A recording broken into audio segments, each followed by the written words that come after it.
It's Wednesday night. You know what that means. It means promptly after AEW Dynamite, you kick off the Wrestling Inc. post podcast. It's JK and JL with you tonight. Apologies on the little bit of delay here for those of you that are watching live. It's right when you get ready to do the show that all technical hell wants to break loose. I even had a plan. I even had an extra screen up so I could watch the overtime that was the Capitals game, and that even went kapooey. And now I just Google and look, and I didn't want to see it anyways. Well, I guess better tonight than not WrestleMania weekend. I don't know. Jimmy, how are you? Better than me? Fingers crossed. I don't know about better than you because I had the Leafs on in the background and they were leading 2-1 with Florida tied it with less than a minute. Then they went to overtime and lost the game. So, hey, here's my playoff bound team that hasn't advanced to the second round in I don't know how many decades, but whatever. I hear you on the hockey frustrations this year.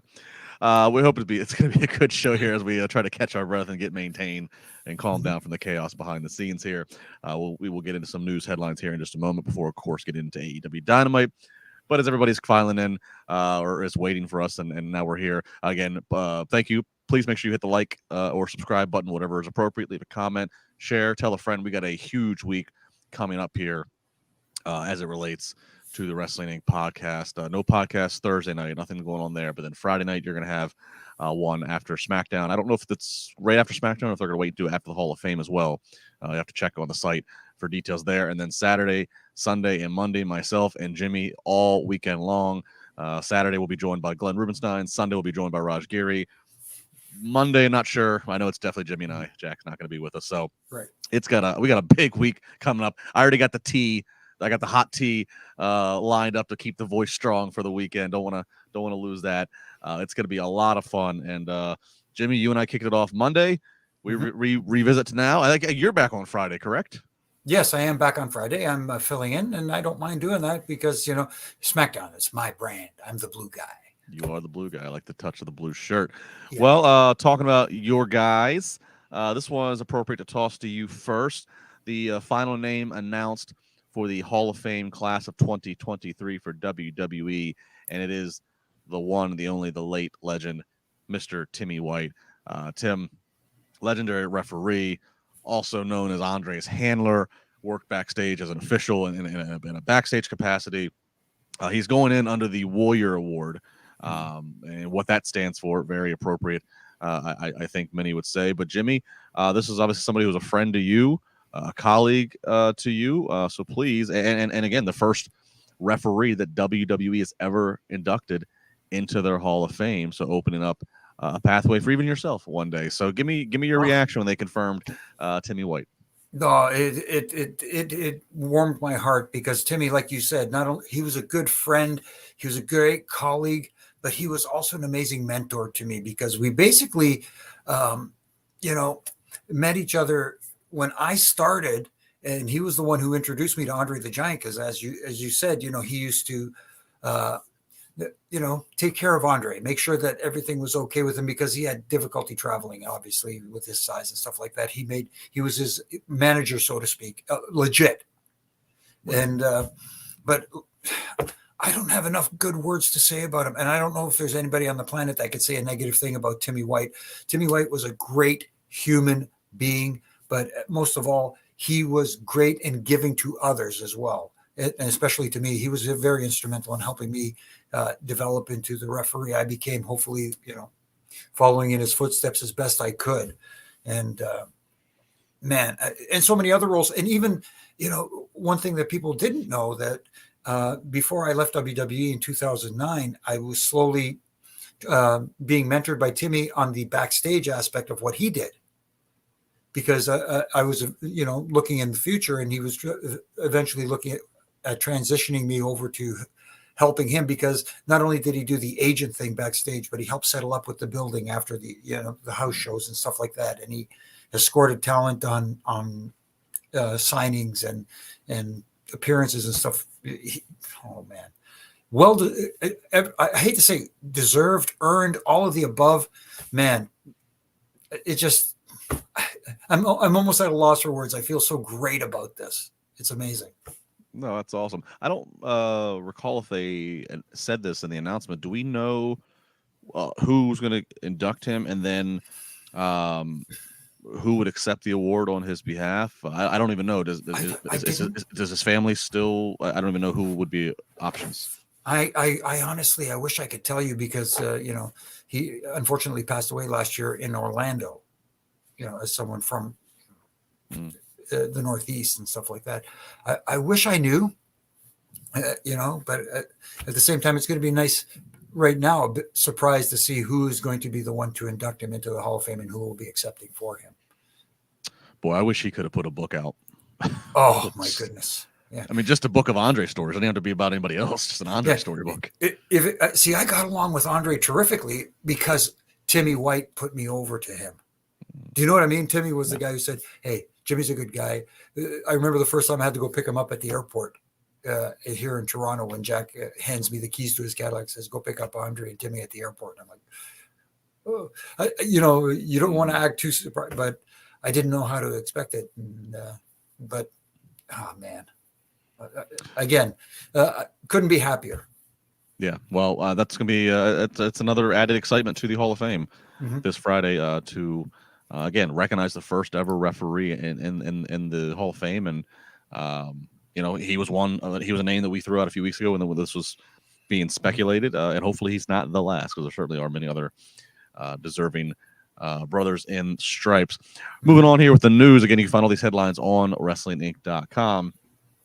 The AP is reporting on Wednesday morning that WWE has already doubled its advertising revenue for its annual WrestleMania events, which with this year's edition bringing in $20 million. Their senior vice president and head of global sales and partnerships telling the Newswire that WWE will incorporate sponsorships in some of its matches this weekend, sort of blurring of the fourth wall for fans. So, I mean, Jimmy, we did see this a little bit. We've seen matches be sponsored by, a company, and then obviously it was very much heavily engaged with the Mountain Dew Pitch Black match at Rumble, where their branding was all over. I'm okay with this. I know this is a funny thing because some people, I've long since said that, like, and WCW did it, AEW does it now, and I like it. You have this ring canvas. You have this, in WWE's case, you have this 20 by 20 ring. I put a sponsor, whether it's one big sponsor in the middle or whether it's sponsors in the corners, or whether they're on the apron. I don't know. I mean, I don't know. Just I'm the ring skirts. I mean, I just think it's there. I think from a branding standpoint, I'd say do it. WCW used to have the Slim Jim ring posts at Halloween Havoc. I mean, I say I'm all for it, and I kind of wonder if we're going to see some pool of those things that I just mentioned, because if they're doubling revenue and they're talking about incorporating some of the matches, what say you on turning the wrestling ring into a NASCAR? No, well, not so much into a NASCAR, but there's nothing wrong with putting a logo or something on the ring, especially in the world of WWE, where you have the dasher wall that surrounds the ring is pretty much LED lights, as well as the. I'm trying to think about the sides, but at least the front of the ring apron on the hard camera side, that's an LED board as well.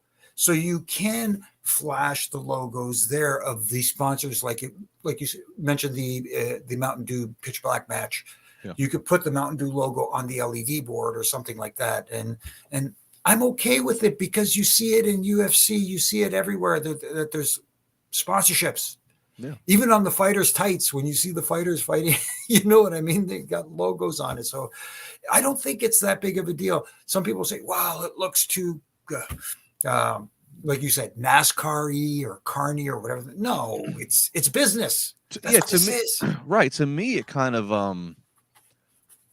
legitimizes. Yes, that's kind of where I was heading. It kind of legitimizes, like, not that you should need much more when you have something called WrestleMania. It's been around for 39 years, and it's selling out a stadium for 2 nights in a row, and it has the pop culture and crossover and influence.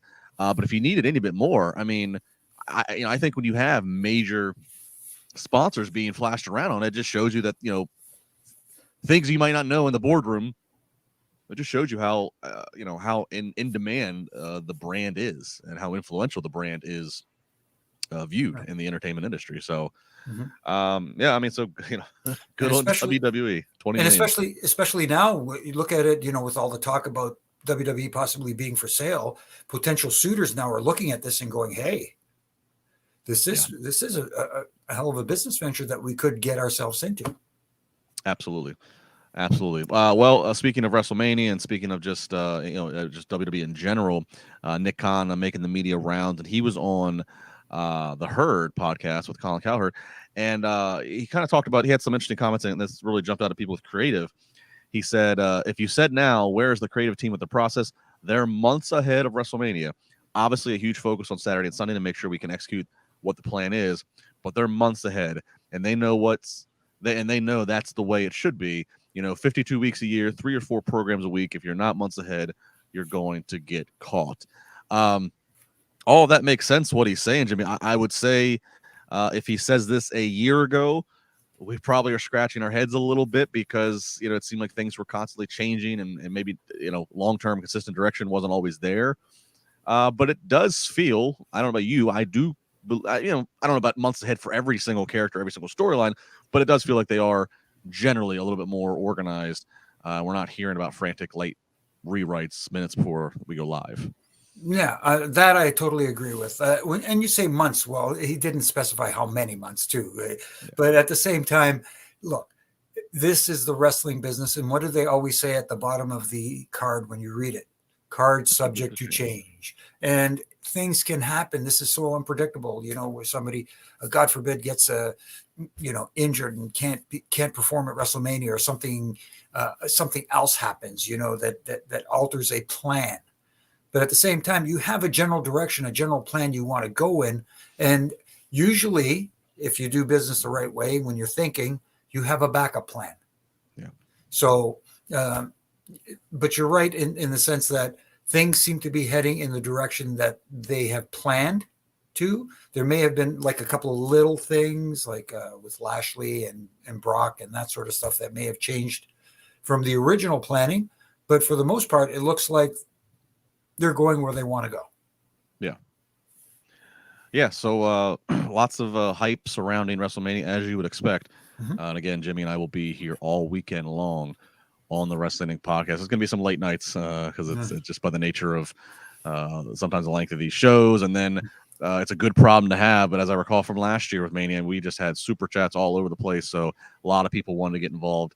So a lot of conversation to be had. So make sure you have your coffee or your whatever you need to keep yourself going, because we're going to have some fun late nights. It's going to be a sleepover, so to speak, slumber party, WrestleMania weekend here on the podcast. Make sure you are subscribed so you get the alerts, you get the reminder, and don't miss it if you want to watch with us live, or, of course, subscribe to the audio if you want to make sure you have the archive after the fact to keep up with us at your own pace. All right, those were the news headlines. They were all WWE ones. Those were what was grabbing the news today on the website, but certainly things to talk about with AEW. Big night for them, not only Dynamite tonight, but of course they were touting heavily the debut of the All Access show, which is going on as we are recording this right now. So I'll have to catch up with it later. But their reality show behind the scenes. So a lot going on for AEW, and this is tonight was kind of a setup for what looks to be a big episode next week when they're in Long Island. Not dubbed any one of their special names, I don't think, but still a really big show with some of the stories that they are building to. So let's jump into it. So they are in St. Louis tonight, and we start off with Jungle Boy versus Matt Hardy. Matt Hardy's got all ego Ethan Page by his side doing his best Jeff Hardy dance move impression. Hook eventually comes out. That's going to offset Ethan Page. And they do show during this match, Darby's backstage watching, Sammy's backstage watching. So kind of keeping up with the theme of what we saw previous weeks, where those three all voicing their opinions that they should be the next challenger for MJF's world title. And Jungle Boy is going to get the win, very over with the crowd. Post-match, MJF comes out, and we get another MJF Jungle Boy back and forth. And MJF says, "Oh, Jungle Boy, you think I had it easy? Well, you're kind of right. I wrestle very few matches. I come out here and tell these people about themselves and go pick up a nice fat check. Meanwhile, you had to crawl, and you got no thank yous from anybody, and your TV time not what it could have been. Be mad at yourself." He says, "Nice guys always finish last. I told you that after we had our match a couple years ago, but what did you do? you stuck around with Marco Stunt and Luchasaurus and Christian Cage. And Jungle Boy says that may all be true, but I am happy with with the man I look at in the mirror every morning. Brawl eventually breaks out after MJF makes a comment about the size of Jungle Boy's balls or lack thereof, and that's that. Jungle Boy right now, him and MJF, going at it. Jungle Boy said, Jimmy, I'm going to take this world title off you. They have not yet given us a date of when we're building to this match. What were your thoughts on the presentation of Jungle Boy tonight in this match against a veteran Hardy, and the promo that followed? No, I thought it was a decent match. And, obviously during the match, they planted seeds that there is going to be maybe some kind of discrepancy between Matt Hardy and Ethan Page and that group as well. But Jungle Boy, like you said, is over with that audience, and they really enjoyed him. And he got a big win over someone of name value, which obviously elevates him. And yes, MJF cuts one hell of a promo like he did tonight. But when Jungle Boy finally got his words in at the end, I think he held his own fairly well and got over pretty well. And then the brawl afterwards, MJ it was perfect heel babyface.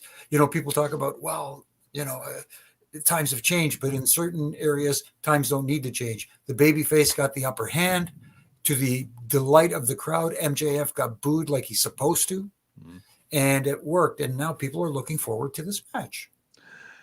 Yeah, I agree with you. I like overall, I like what was done here. I'm happy that Hook briefly comes out and kind of offsets and gets Ethan Page out of there, so we can have a finish to the match. I like, and this might be where some improvements in the production are happening going on. I like the touch of just having Sammy and just having Dari backstage watching the monitor. I think that continues to remind you just as much as it needs to of the story and situation here. It's just as good versus having them come out and having, as you would say, the 20 pounds in a 10-pound bag. You don't need that. I thought that helped keep this clean. It doesn't. They're not out of sight, out of mind. You're showing them, and the commentary's acknowledging them, but it still kept the focus on, okay, well, if Jungle Boy is the next one who is challenging MJF, let's keep the focus on him. They did that, and I think that Jungle Boy is the right babyface for this moment in time for MJF. I think it's good that he isn't homegrown. He is somebody who, the crowd is behind solidly. And I also think he's not going to beat MJF, but MJF still needs to have challengers. If you want to have him on TV, he still needs to have somebody he's in conflict with. And I think Jungle Boy's the right one because it's probably him and Jungle Boy, probably sometime in April, I would think, at a big Dynamite. That's the main event. And then you still have time to build to your Double or Nothing, which is usually end of May. I don't see this feud going from now all the way to the end of May, but I could see it going to April and then go from there. I think Jungle Boy just kind of fits the right babyface for this moment in time. Yeah, for this moment in time, exactly. And not only that, it'll help. Like I said earlier, that Jungle Boy is tremendously over with this audience. They really do like the kid. And look, I shouldn't call him kid. I'm sounding like the old guy. Get off my lawn. But but you know what I mean. He's a young lad who's really caught on with this audience. And MJF is becoming a master at knowing when to push the buttons at the right time. And can you imagine if he goes over on Jungle Boy in like real heel fashion, the heat he can generate? Yeah, no, I agree. I like the potential here. So we'll keep pacing. Next week they're on Long Island, which is MJF's hometown. So it'd be very interesting to see how they market that, or not how they market it, how they book that, because MJF, he does get his cheers when he goes to Long Island. So it is a little, they have to bizarro world how they approach that. It's very much like Brett in '97. He's booked in all 50 states as the bad guy, but then they go up north of the border, everything's got to switch. So yeah, absolutely. Real quick, the super chat I missed. So I hate to usually pivot from AEW back to WWE, but I don't want to ignore. Okay. Yeah, I don't want to ignore the super chat. Krish saying Cody has gone from a minus 550 to a minus 450 favorite at the odds for Mania in terms of winning. He goes, are these shifts usually indicative of anything? Reigns possibly winning. I get several emails from several betting companies. It's all a PR thing. They have me as a part of their PR list, and they want me to promote the things. They always say, Justin, here's the latest odds, and I've never asked them. I can only assume it is in some ways like real, like your odds that change for football or anything else, that they are reading into certain clues, whether it's if somebody all of a sudden is being advertised or not being advertised for shows after the fact, if there's rumors that are swirling on the internet about how the booking's being swayed. I mean, because I that's all I can assume, because I don't know if I can't imagine. I mean, I don't know. I can't imagine, Jimmy, like that the office is going to leak real or fake things to sway betting odds. But then again, betting on pro wrestling is a very new thing, and it's a whole brave new world. No, but I see, like you said, people there in the betting industry that are running these sites are paying attention and keeping tabs on what's going on. And if you've noticed that the story that they've been telling so far, they have not made it a clear cut. You know, those inside the wrestling industry are saying the way Cody is presenting himself, he has to win at WrestleMania. He has to be the guy to defeat Roman Reigns. But then other people are saying, yeah, but they're leaving doubt in people's mind. And then there's also, when you got people betting and it's that big a minus 550, you know, people are looking for value. Yeah. And, you know, and people, maybe there's some people saying, you know what, there is a chance that they may swerve everybody and have Roman win. Well, and to your point you just made a second ago about it not being, you know, clear cut, full blown, bulletproof who's winning this, just by the booking, and Chris, this is probably another one of the factors. You know, sometimes a traditional booking 101 would be, if Cody was going to win, we would have ended Raw with him laid, you know, Roman, the bloodline laid waste to him. And oh my God, how could he ever overcome this? But that wasn't how we ended Monday. You know, Cody handed the first loss ever to Solo, and Cody stood tall. And granted, there's still SmackDown here in 2 days, so they, you know, in terms of how they ended there. But I think that's another thing you might that can sway things is how's the booking leading up to. So we'll see. I guess keep an eye on it and place your bets accordingly. Yep. Mm-hmm. I'm still sticking with what I said Monday. I'm still sticking with Cody. Me too. Because if there is the right time to pull the trigger on something, and you can always, in theory, get that momentum back. But if Cody were to lose in some form or fashion on Sunday, you even going into Monday night, if you were to get the rematch there and win it there, it still loses that gravitas. He loses that momentum that he built since his return at the Rumble. Yes, absolutely. Timing is everything. Yep. All right. Timing. They are all through the show tonight, and I'm talking about the Blackpool Combat Club of Moxley, of Claudio, of Wheeler Yuta. They attack Dalton Castle and the boys, who are making their entrance, and just lay waste to them, and they end up getting technically a victory in a matter of about 30 seconds. So that's important, and I'll just kind of stick with it here. We'll kind of roll it all together. They leave and go through the crowd. We then see Hangman Page backstage. He's being interviewed. He talks about how the Bucks have a separated shoulder and torn biceps. And then Don Callis comes to apologize for the miscommunication that was the week prior. And just it looks like Hangman Page is going to accept this sincere apology. Blackpool Combat Club again makes a sneak attack.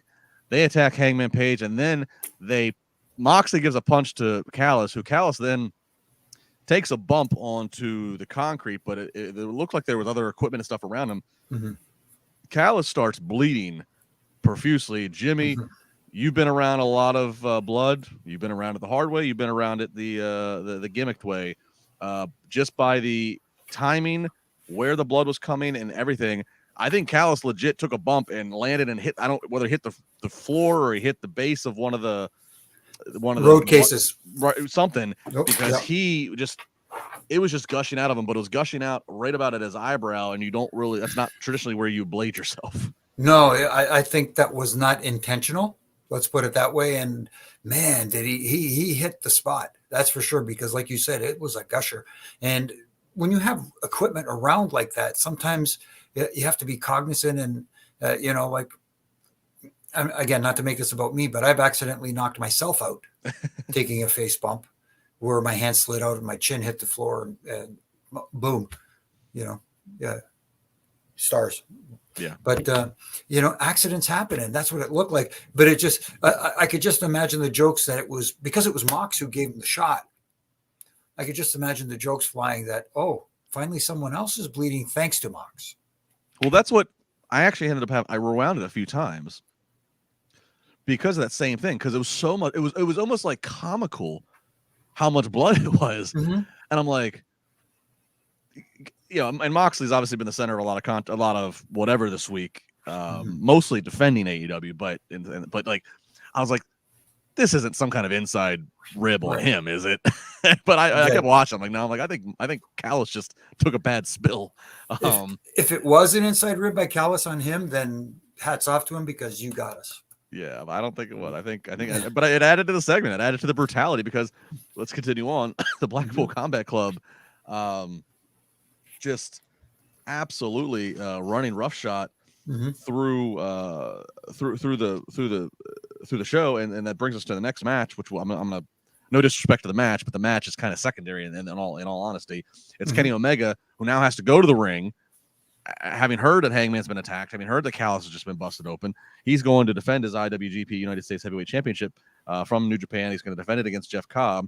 An entertaining match. Check the match out if you like. I do think this was one of the better matches on the show. He does beat Cobb, the one-wing angel, but the real news here is, again, Blackpool Combat Club, again, the three of them, Claudio, Wheeler, and Moxley, they come out, they start stalking the ring that they're going to attack Kenny, and then we hear Bryan Danielson's music. Now, we have not seen Bryan since his loss to MJF, and Bryan's coming out, and he's basically telling them all to back off, looking like he's going to reprimand Blackpool Combat Club buddies for the way they've been behaving, helps Kenny up, looks like he's going to be aligned there with Kenny in the situation, and then he attacks Kenny, submission hold on him, brutality. So the Blackpool Combat Club right now, Jimmy, they were the story tonight. They were the story in terms of the dominance, and I gotta say, I appreciate the thread of this story and the way that it was woven and weaving through the matches. No, I agree too, and I appreciate the way that they accomplished this with Bryan Danielson. I keep saying Daniel Bryan. I can't believe it. We know who you mean. Yeah, Bryan Danielson, because I think in the wrestling world, people say, "Well, you know what? I kind of felt something was going to happen," but you know what? Not really.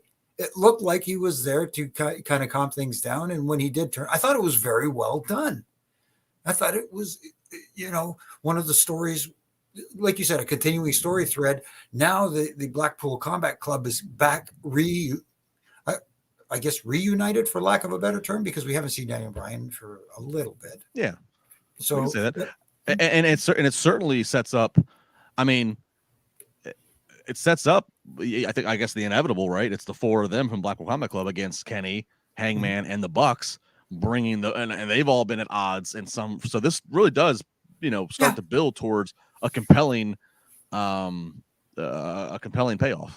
Absolutely. And again, like I said, I do complain sometimes that they try to do too much. And yes, the match itself, the IWGP US title match, kind of take a back seat to the what happened afterwards. You can say that despite the fact that, like you said, it was a pretty entertaining match. It was a really good match. And, sometimes that's the only problem. We don't get a chance to let things breathe for a little bit. Yeah. And I'll get to that again a little later on in this podcast, because that seemed to be another thread going through the night as well. Yeah, Jeff Cobb. I like Jeff. I've worked a few shows with him. I first came across him. He was under the mask, I believe, at Lucha Underground, and I went out there and I saw him, and I didn't even know. Again, I went out to Lucha Underground, which is like, it's filmed like traditional TV. It's like they film everything before it airs, and so by the time I go out to it live, I don't know necessarily what's going on. And I turn to somebody, I'm like, "Who is that?" And they tell me, "Oh, it's this guy Jeff Cobb, good worker, whatever." And since followed his career, I'm a fan of him, so I like seeing him get some national TV time here in the U.S. All right. Also want to acknowledge pre-tape promo backstage with the Guns, with the Ass Boys. They're, of course, hyping up their match next week with FTR, which I assume is going to be the main event, where it is titles versus AEW career. If FTR does not beat the Guns for the tag titles, then they are leaving AEW. Lots of chatter about that. But the Guns cut a really solid promo. Hey, it might have took them 100 takes. I don't know, but I don't care. What makes the air is what matters. And they talk about they talk about it took FTR 19 years to get to this, this spot in the business, and it only took them 2. and they Right. talk about how, they don't respect, they all they do is whine and bitch and podcast and politic to get this match, get where they want. They don't respect FTR. The Guns go on. Colton also go on to say the only man they've ever respected was their father, and you look and look at how we treated him. So what do you think we're gonna do to you? The sound bites were just there. I was like, yes. Mm-hmm. This got me hyped for this main event, Jimmy. No, it did. It absolutely did. And that's what we talk about. You talk people into being in seats. You talk people to wanting to sit in front of their TVs and watch your matches and watch what happens. And yes, the moves do matter, but again, it's the story that's being told that is the what is people are invested in the most. But the only thing, again, if I'm going to nitpick here, the segment right before that was the Bryan Danielson and the Blackpool Combat Club and what they did to Kenny Omega. They didn't give that chance to breathe, and we went right into this. And we kind of, again, I don't want to say we forgot about what happened, but you kind of like got caught up in what the Guns were saying, so it kind of took a back seat again a little bit. Let these things breathe a little bit. You could have gone to a commercial and come back with the Guns promo and have people go, oh, I don't know, that's just me saying it. And then right from the Guns promo, they go right into introductions for the next match. Yeah. There's still formatting things, but I'll say this though. I agree with that, with the formatting of like what you put back to back with where do you put the break at? And I think again, it's still because they have so many guys and girls. They're trying to feature them all. I did feel like they had more video vignettes, like not vignettes, but I felt like they had more video packages, just reminding you what the conflict or beef between these two people were.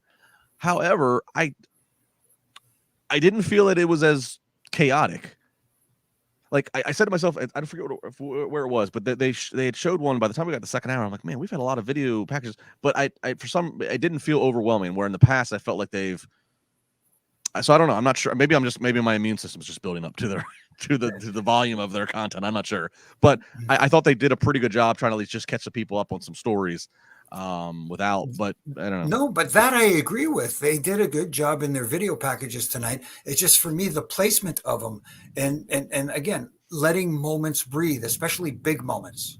Because, like I said, the Bryan Danielson thing was a big moment with Kenny Omega and the Blackpool Combat Club. That was a huge moment. You got to let it breathe. The Guns promo, like you said, they came out looking like $1 million in this promo, just getting people invested in the match next week. Give that time to breathe. Then they went right into the next match, which you'll tell us what it is. Or what was it? The international title match, if I'm not mistaken. Yeah. Yeah. We'll get to that in a second. Finish your thought. No, it's just give stuff time to breathe, even if it's go to the announce team for a second, like 5-10 seconds, so they can make a comment or something like that. Anything. Don't go right into the next thing. Yeah.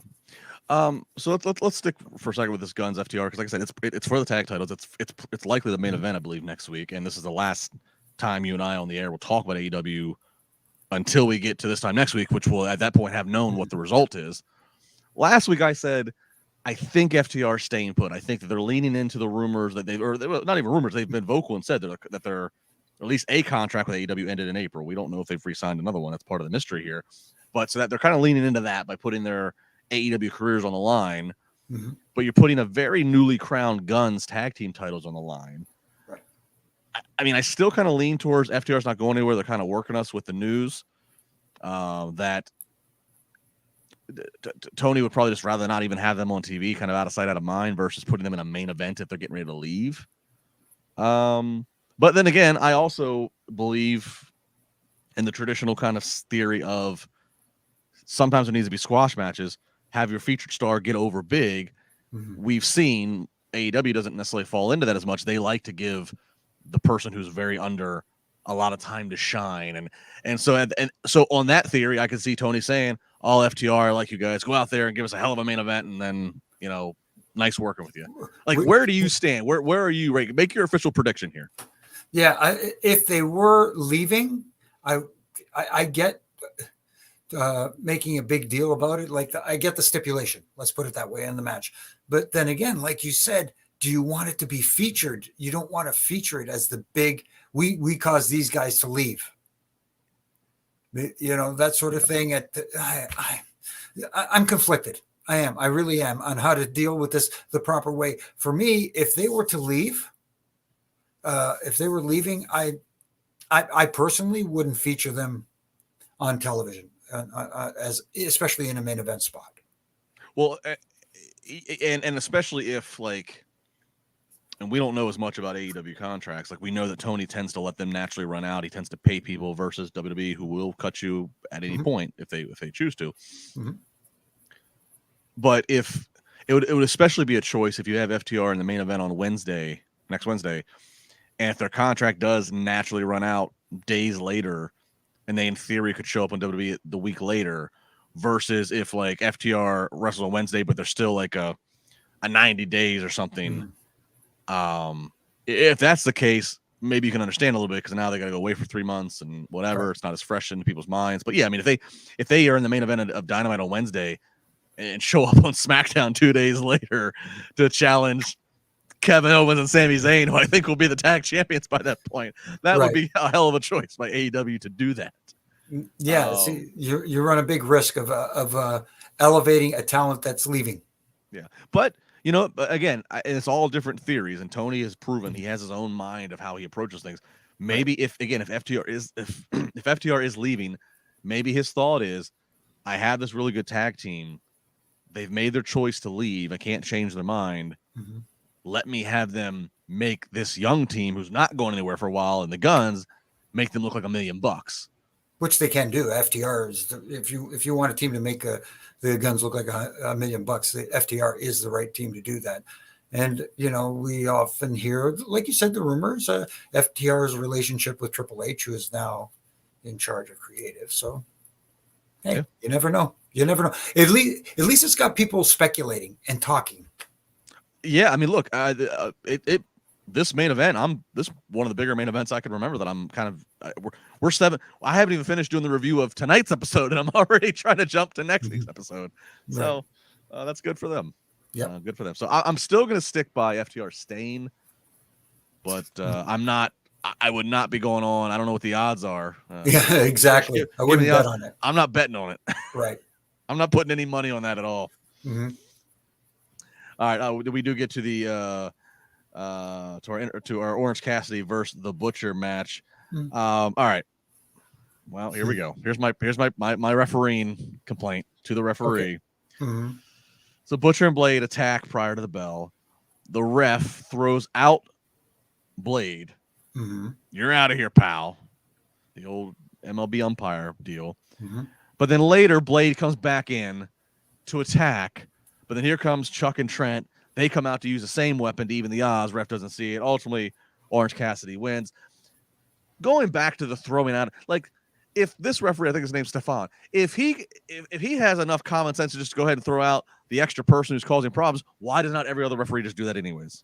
Right. But then I don't even like the decision of throwing out and then having him come back. I know it's there for the baby faces to come in and neutralize and whatever, but I don't know. The whole execution of this took me out of this. Just to play devil's advocate, you can make the case that he came out there and he had the crowbar in his hand that he wanted to use and blah, blah, blah.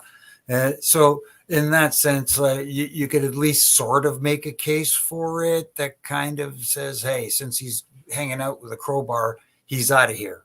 But then again, to come back with that crowbar and use it, and and then having I can tell you're trying to play devil's advocate because the lack of enthusiasm in your voice for the argument is yeah. I'm not really convincing myself either. But like you said, like the other week when the second referee ran down after a ref bump, why doesn't that happen all the time then? Yeah, or why doesn't that's my biggest thing. Why doesn't it happen when the cheating goes on behind the referee's back? Why doesn't a referee come down and say, hey, he was cheating? And that's my biggest thing. Is it was like it's under the same category of the rare time that they tease or execute a DQ or a count out. It's like, where is that? Yeah, where has that been? Especially tonight when we had a few instances, especially in the Matt Hardy match and in this match where they were fighting outside the ring for what felt like extended periods of time. Let's put it that way. Yes, indeed. It would certainly be, that might be a good live event attraction. They're going to keep doing the house shows, maybe like one match a night. You do a raffle and you get to pick somebody from the crowd that gets to put on a ref shirt and they get to. I mean, all you tell them is just count 1, 2, and if it gets to 3, you count the 3. Otherwise, if they kick out, just stay out of the way. Right. It might be. They might redefine the business for the most interesting VIP experience ever. Yeah, no kidding. No kidding.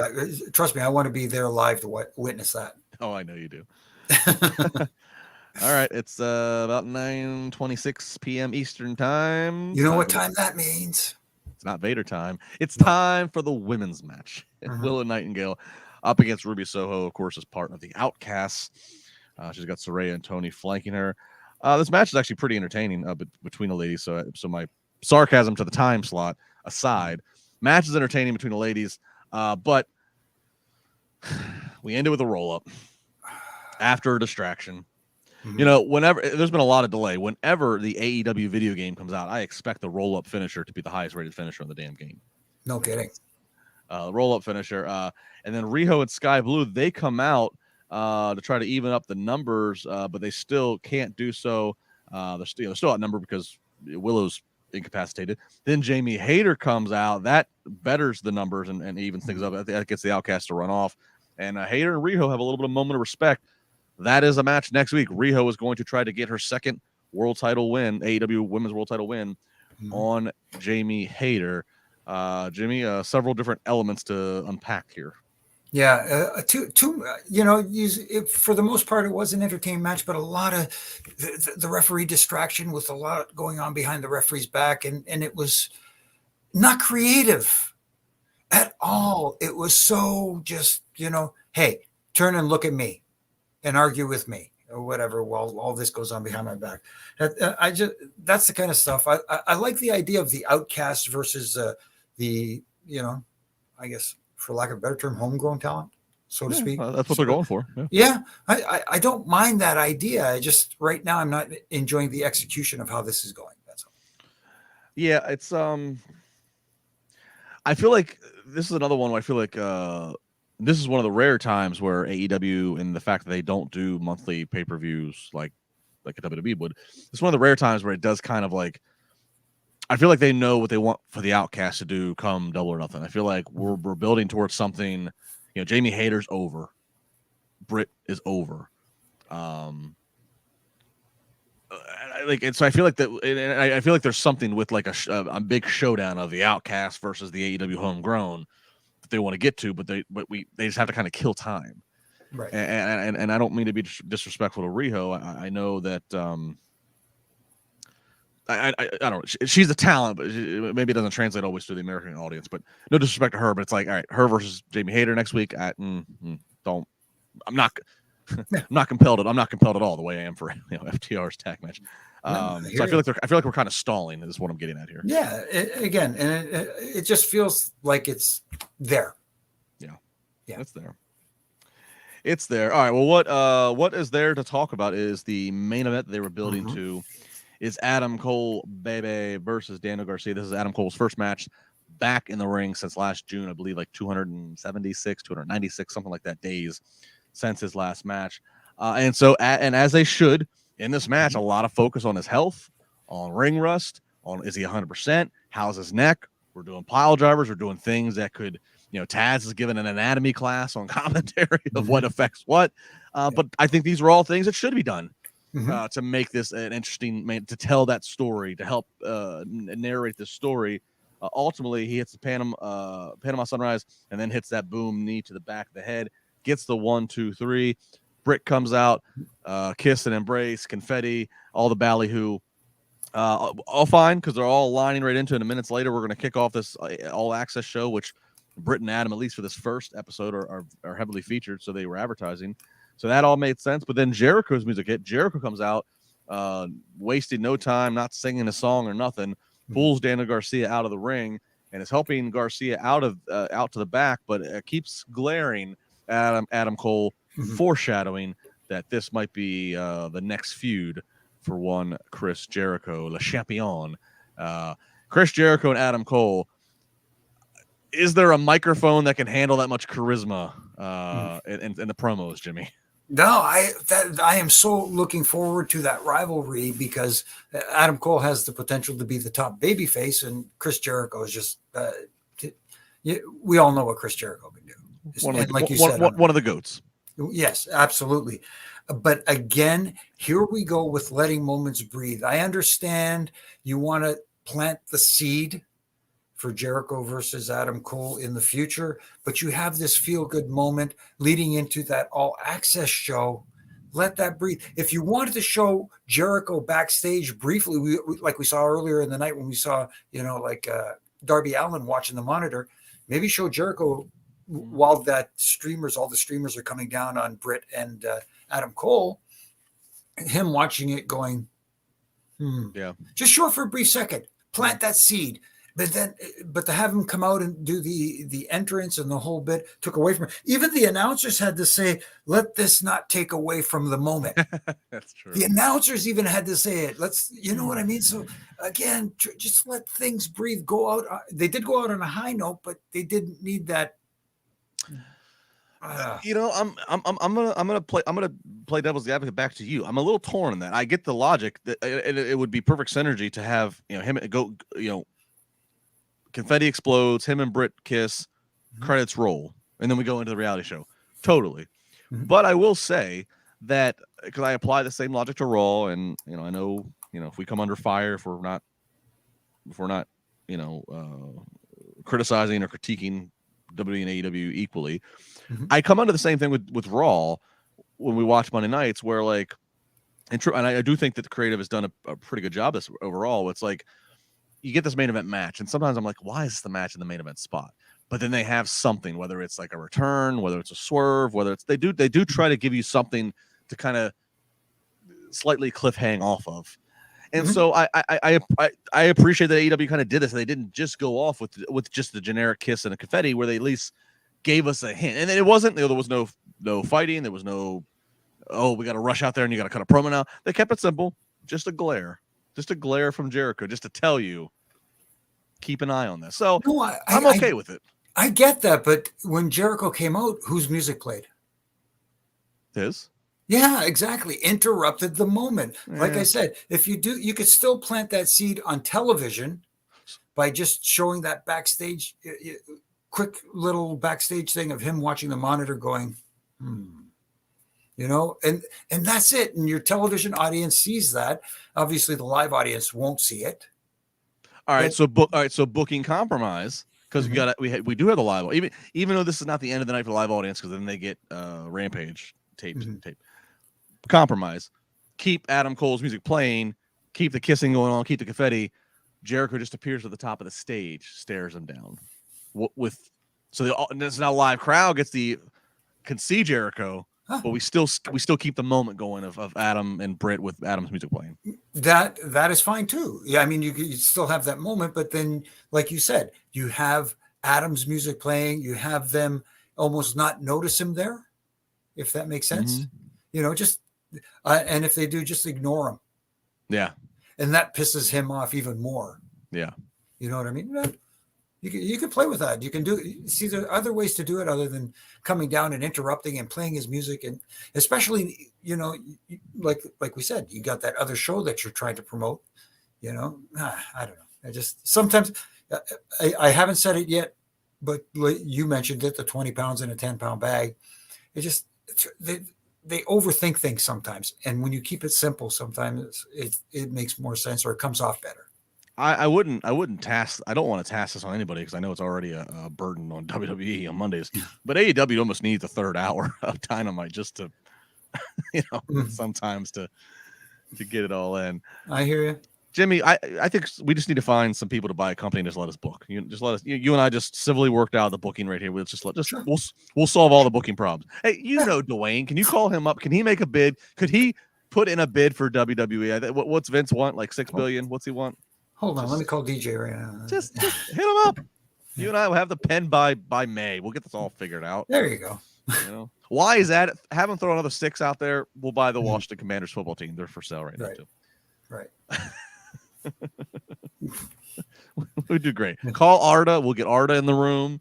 I'll call Hera. We'll really have a who's who It'll be problem solved. No problem. Sounds good to me. I like it. Let's go with it. No problem. Big thanks to everybody. That was the end of Dynamite.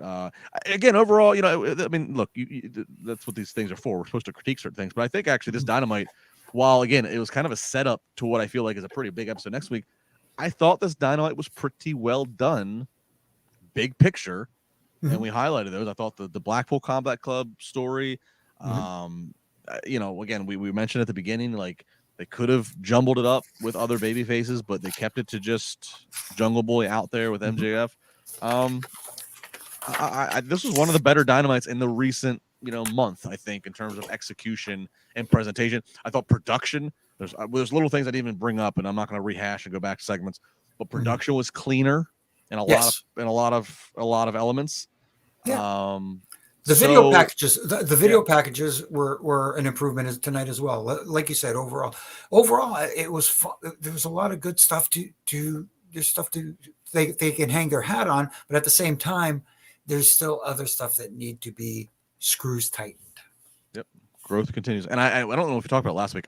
They did have it last week. I love the red, white, and blue ropes. It matches perfectly with the graphic colors that they're using and the lines or whatever. I love the red, white, and blue ropes. Yeah. Big fan of that. Makes me think of the old Hasbro ring that I had. Oh my goodness, the original ring I used to set up. Yep. It's in a box in a closet about 20 feet that way. Oh wow! I keep those things where I'm at.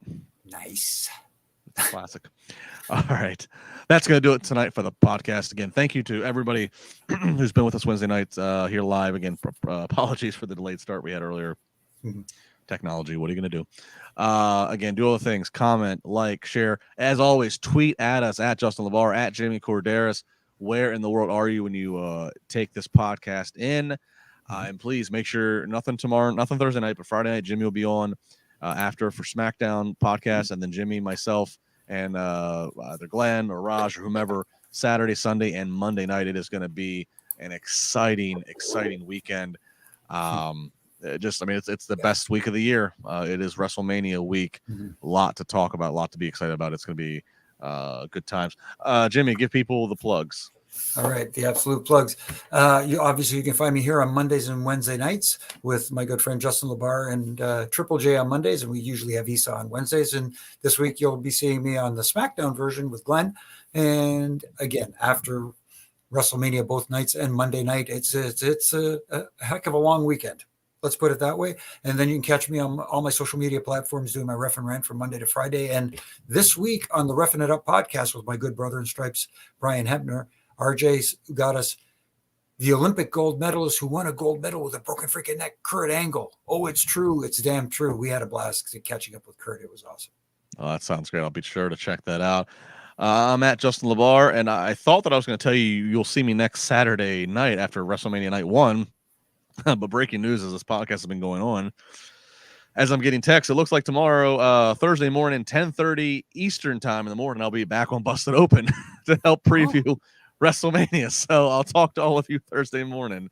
You want to check that out. It's Busted Open, of course, channel 156 on Sirius XM Radio. So we'll do a little spar with LaBar there. And then after that, Saturday, Sunday, and Monday night, as I mentioned here on the Wrestling Podcast, going to be a blast. Looking forward to it. Thanks to everybody. Thanks to Jimmy.